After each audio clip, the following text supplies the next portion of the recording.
А вот и топка впечатляющих размеров.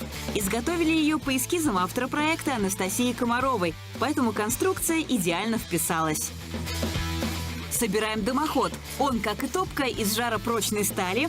Чтобы не затрагивать комнату на втором этаже, вывели его наружу. Монтируется легко и быстро за счет раструбного соединения и стяжных хомутов.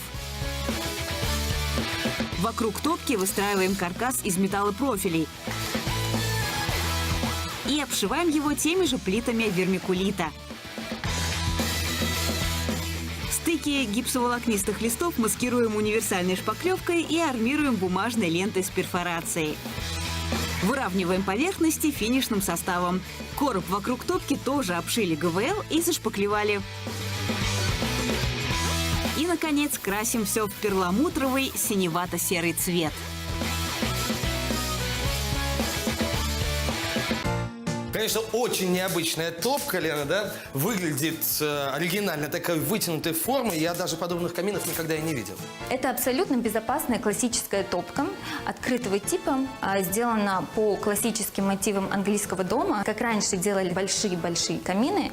Ее высота где-то 1 метр, но люди иногда заказывают камины и до 3 метров топку. Ого, ничего себе. Но тут, конечно же, вот в этом камине привлекает необычное расположение вот стекла. Да? Ну, как мы привыкли, ну, грубо говоря, что она вот такого размера, тут стекло открывается, все, да, у нас стекло наверху, а там ничего нет.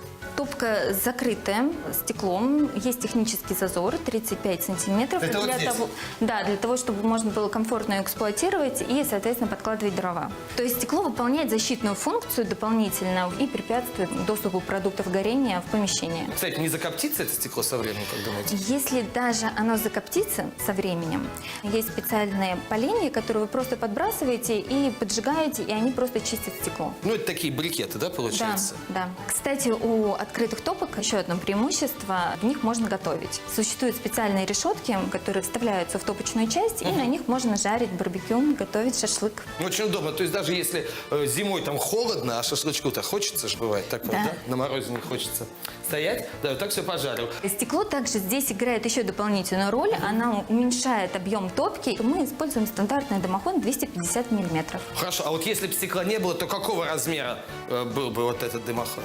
Ну, не меньше полуметра. То есть вот такой, да? Огромный. Интересно, ну пойдемте посмотрим наш дымоход. Так, а дымоход-то такой, не маленький. Да, дымоход достаточно высокий, выше 6 метров, и вывели мы его по внешней стене. Это сэндвич-конструкция. Труба у нас двухконтурная, используется сталь, специально предназначенная для печей. А внутри теплоизоляция 50 миллиметров. Проще говоря, дымоход промерзать не будет, и тяга всегда остается постоянной. Да, совершенно верно. Отлично.